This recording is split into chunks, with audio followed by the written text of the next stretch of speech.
तो last episode के and पे हमने देखा था कि मास्टर चियोन अपने डिसाइपल से कहता है कि अब तुम्हें यहाँ पर समझ आए कि तुम हर किसी को ये नहीं कह सकते कि तुम उसे 5 मूव्स में हरा सकते हो, क्योंकि अब तुम्हें शर्मिंदगी हो रही होगी। तो यू भी उनसे कहता है कि हाँ मास्टर, मुझे वाकई में काफ़ी ज़्यादा शर्मिंदगी महसूस हो रही है। मुझे लगता है कि मुझे अपने एटीट्यूड को चेंज करना पड़ेगा अगर मैं यहाँ पर एक मास्टर बनना चाहता हूँ। फिर साथ ही वो आगे बढ़ता है, जियोन से कहता है कि क्यों ना हम लोग दोस्त बन जाए, क्या तुम मेरे दोस्त बनोगे? अगर हम लोग यहाँ पर दोस्त बन जाते हैं तो इससे हम दोनों को फायदा होगा। रूइन फोर्ट्रेस सेक्टर, माउंट हुआ सेक्टर्स के दोनों मार्शल आर्टिस्ट आपस में एक दूसरे को कंपेयर कर सकते हैं और दोनों यहाँ पर एक दूसरे के दोस्त बन सकते हैं। और वैसे भी यहाँ पर माउंट हुआ सेक्टर तुम्हारे रूइन फोर्ट्रेस सेक्टर के काफी ज्यादा करीब है, इतना दूर भी नहीं है। तो हमारा जियोन उसे कहता है कि नहीं, मुझे यहाँ पर माउंट हुआ सेक्टर में कोई भी काम नहीं है और ना ही मैं तुमसे मिलने के लिए आने वाला हूँ। तो इस बात से यू बेचारा काफी ज्यादा उदास हो जाता है। तो जियोन उसे कहता है लेकिन अगर तुम चाहो तो तुम मुझसे मिलने के लिए रूइन फोर्ट्रेस में आ सकते हो, लेकिन एक कंडीशन है, तुम्हें हर बार कोई नई टेक्निक सीख कर आनी पड़ेगी ताकि तुम मुझसे आकर डूल कर सको। तो ये बात सुनते यू काफी ज्यादा खुश हो जाता है।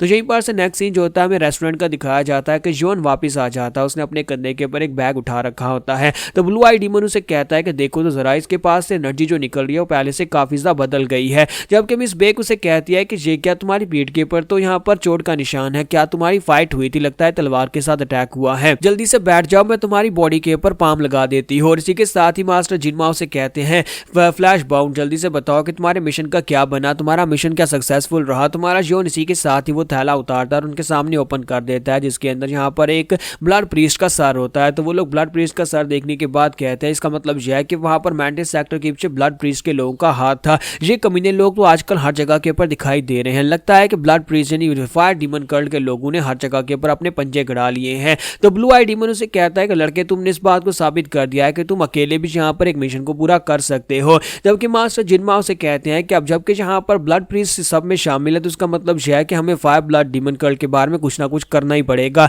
ये फायर कल्ट के लोग हर जगह के ऊपर अपने पंजे गड़ाते जा रहे हैं। तो मिस बेक कहती है कि मुझे लगता है कि ये नॉर्मल बात नहीं है, हमें यहाँ पर इसको और ज्यादा इन्वेस्टिगेट करना चाहिए। तो मास्टर जिनमा कहते हैं चलो खैर, ये तो हमारी रूइन फोर्ट्रेस की प्रॉब्लम है, लेकिन लड़के तुमने बहुत ही अच्छा काम किया है, तुमने अपने मिशन को सक्सेसफुली पूरा किया है। लगता है कि हर जगह जहां भी तुम जाते हो प्रॉब्लम्स खुद तुम्हारे सामने आ जाती हैं, लेकिन तुम प्रॉब्लम्स को पूरा कर सकते हो, तुम प्रॉब्लम्स को हल कर सकते हो। और मुझे लगता है कि आने वाले म्यूजियम में तुम यहाँ पर काफी ज्यादा अच्छे साबित होने वाले हो, तुम एक मार्शल मास्टर बन सकते हो। तो हमारा जियोन उनसे कहता है कि मास्टर जिनमा, मुझे आपसे एक बात कहनी है। तो वो कहता है हाँ बोलो, तुम्हें क्या कहना है? तो जियोन कहता है कि मैं माउंट जोंगनैन में जाना चाहता हूँ। तो ये बात सुनते ही जिनमा काफी हैरान होते हैं और कहता है कि तुम माउंट जोंगनैन में क्यों जाना चाहते हो? तो जियोन कहता है कि वहां पर मेरा बड़ा भाई और मेरी नेफ्यू यानी कि मेरी भतीजी वहां पर है, मैं उन दोनों से जाकर मिलना चाहता हूँ क्योंकि उन लोगों की फाइट हो रही है स्वर टायरेंट सेक्टर के साथ, तो मैं जाकर उनको देखना चाहता हूँ। तो ये बात सुनने के बाद मास्टर से कहते हैं कि हाँ, हमने भी यहाँ पर न्यूज सुनी है कि उनकी स्वर टायरेंट सेक्टर के साथ फाइट हो रही है, लेकिन इस वक्त माउंट जोंगनैन में जाना बहुत ज्यादा खतरनाक है और मैं अपने डिसाइपल को वहां पर नहीं भेज सकता।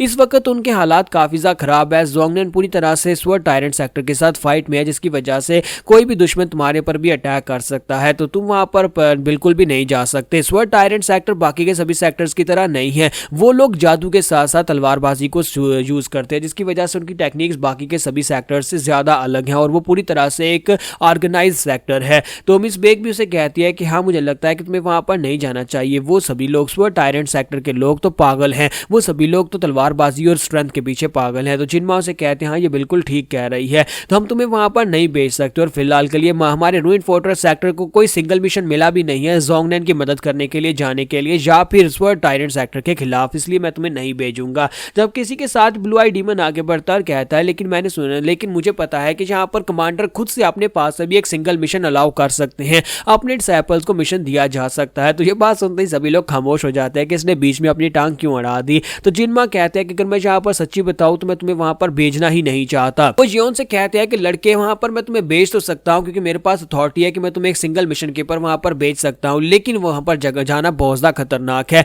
इस वक्त हालात इतने खराब है कि तुम्हें उस जगह के ऊपर भेजना खतरनाक हो सकता है और ऊपर से तुम्हारी रेपुटेशन बढ़ती जा रही है। क्या तुमने यहाँ पर देखा नहीं था, माउंट हुआ सेक्टर के लीडर ने तुम्हारे सामने एक प्रस्ताव रखा था, वो तुम्हें रिक्रूट करना चाहते हैं। तो ब्लू आई डीमन कहता है हाँ, ये बात तो वाकई में सच है कि वो इसे रिक्रूट करना चाहते हैं और इसकी वजह से टेंशन राइज होगी। अगर जोंगनैन सेक्टर के लोग भी यहाँ पर इसकी वर्थ को देखते हैं कि ये कितना ज्यादा काबिल है, तो वो भी इसे रिक्रूट करना चाहेंगे। और जहाँ पर सबसे वर्स्ट क्या होता है, जब आप किसी जीनियस को देखते हैं तो आप लोगों के बीच में यहाँ पर एक लालच पैदा हो जाती है। अगर वो जीनियस आपके पास नहीं है तो आप चाहते हैं कि उस जीनियस को मार दिया जाए, वो किसी के पास भी ना हो। तो ये बात सुनती है अब सभी लोग घबरा जाते हैं। तो जियोन कहता है लेकिन कैप्टन, क्या आप आपको लगता है कि मैं यहाँ पर एक सेपरेट मिशन को पूरा नहीं कर सकता, मुझे लगता है कि आपको यहाँ पर अपनी पर्सनल फीलिंग्स को साइड पर रखते हुए मुझे एक मिशन देना चाहिए, क्योंकि आप मेरे बारे में पर्सनल होकर सोच रहे हैं। साथ ही वो अपनी स्क्वाड से कहता है कि तुम सभी को क्या लगता है कि मैं इतनी आसानी से कहीं पर जाकर मर जाऊंगा? क्या तुम लोगों को मेरे पर बिल्कुल भी भरोसा नहीं है? आप सभी लोग मेरी स्क्वाड के मेंबर्स हो। मैंने यहाँ पर 2 ब्लड प्रीस्ट को मारा है। 2 ब्लड प्रीस्ट को मारना कोई आसान काम नहीं था,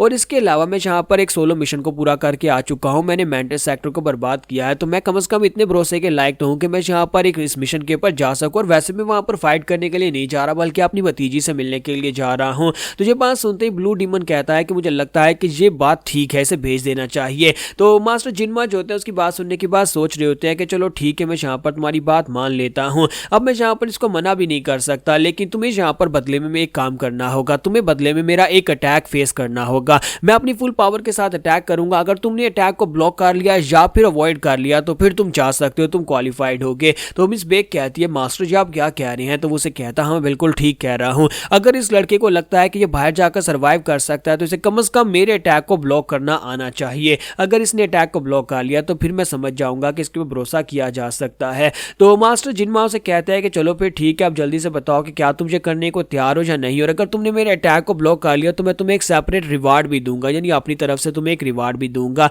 तो जियोन मान जाता है और उसके बाद ये सभी लोग बाहर आ जाते हैं। तो वहां पर माउंट हुआ सेक्टर के डिसाइपल्स भी मौजूद होते हैं और मास्टर चियोन भी वहीं पर होते हैं। तो मास्टर चियोन उसे कहता है कि तुम्हारा बहुत बहुत शुक्रिया हमें यहाँ पर ये परमिशन देने का, और साथ ही वो सभी लोग उसे कहते हैं कि तुम सभी लोग यहाँ पर इस बात को देखो, तुम सभी लोगों को मैं स्पेशली यहाँ पर लेकर आया हूँ ताकि तुम लोग यहाँ पर रूइन फोर्ट्रेस सेक्टर के एक ब्लैक रैंक के मास्टर के अटैक को देख सको। तुम सभी को इससे काफी कुछ देखने को मिलेगा। तो वो डिसाइपल्स उसे कहते हैं लेकिन मास्टर हमने तो सुना है कि ब्लैक रैंक के मास्टर्स जो होते हैं वो आपकी पावर लेवल के बराबर होते हैं, तो फिर यहाँ पर हमें इसमें खास देखने को क्या मिलेगा? तो मास्टर चियोन उन्हें यहाँ पर जिनमा के बारे में बताते हैं और कहते हैं क्या तुम्हें पता है कि मास्टर जिनमा का टाइटल क्या है? मास्टर जिनमा को हेल्थ स्लाटरर कहा जाता है, क्योंकि ये एक ऐसा इंसान है जिसने अपना ब्लैक रैंक तब हासिल किया था जब यहाँ पर सिंगल हैंडेडली इसने बहुत सारे सेक्टर्स के लीडर्स को मार डाला था। ये बहुत ज्यादा पावरफुल इंसान है, मेरे मुकाबले में तो ज्यादा ही पावरफुल है। हालांकि हम दोनों की पावर लेवल्स और कल्टीवेशन लेवल एक जितनी है, लेकिन इस बंदे की फाइटिंग स्ट्रेंथ मुझसे ज्यादा है, इसकी फाइटिंग एबिलिटी और फाइटिंग एक्सपीरियंस मुझसे ज्यादा है। यहाँ पर हम लोग अपने आप को ट्रेन करते हैं मार्शल आर्ट्स में, वहीं पर रूइन फोर्ट्रेस सेक्टर के कमांडर जिनमा ने अपने आप को किलिंग में ट्रेन किया हुआ है।